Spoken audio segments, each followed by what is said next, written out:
বন্ধুসকলে চেহেৰা তামোলকে নিশ্চয় চিনি পাইছে। আমাৰ ভগৱান জুবিন দাৰ কথা বেয়াকৈ কৈছিলে, বেয়াকৈ কৈ এতিয়া বিপদত পৰিলে, আৰক্ষী জালত আছে।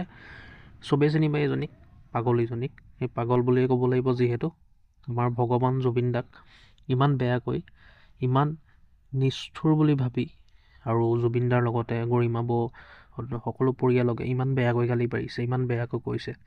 আৰু জুবিন দাক যিসকলে হত্যা কৰিছিলে তেওঁলোকক ছাপোৰ্ট কৰিছেই।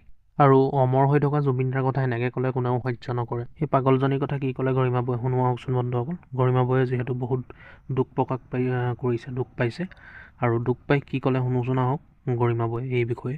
তেওঁ অসমীয়া নহয়, আচলতে তেওঁ অসমৰ এগৰাকী শত্ৰুৱে হয়। কিছুমান মানুহৰ যে গাত একো কথা নালাগে আৰু নিজৰ লজ্জাবোধো নকৰে, তেনেকুৱা এগৰাকী মহিলা তেওঁ।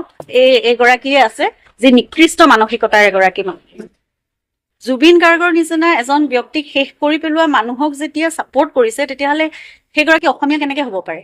তেখেতে না অসমক ভাল পায়, না অসমীয়াক ভাল পায়, না অসমীয়াৰ মানসিকতাক ভাল পায়, না অসমীয়াৰ আৱেগক ভাল পায়। শিখা শৰ্মাৰ মানসিকতাই সেইটো।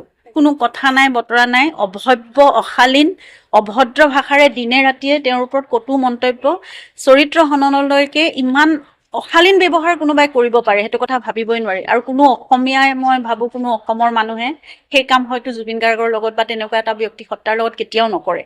এইগৰাকী মহিলা, তেখেতে না অসমক ভাল পায়, না অসমীয়াক ভাল পায়, না অসমীয়াৰ মানসিকতাক ভাল পায়, না অসমীয়াৰ আৱেগক ভাল পায়। গতিকে তেনেকুৱা অশালীন আচৰণ কৰা জুবিন গাৰ্গৰ সেই ব্যক্তি সত্তাটোক যিবোৰ কথা কৈছে সেইবোৰ সঁচাকে সহ্য কৰিব নোৱাৰে। লগতে আমাৰ পৰিয়ালটো, মোৰ নননগৰাকীক, পামী বৰঠাকুৰ, মোৰ শহুৰ দেউতা, যিগৰাকী অসুস্থ ব্যক্তি, সদ্য পুত্ৰহাৰা এজন 84 বছৰীয়া এজন অসুস্থ ব্যক্তি, তেওঁকো এৰা নাই। গতিকে কেনেকুৱা ধৰণৰ মানসিকতা হ'ব লাগিব?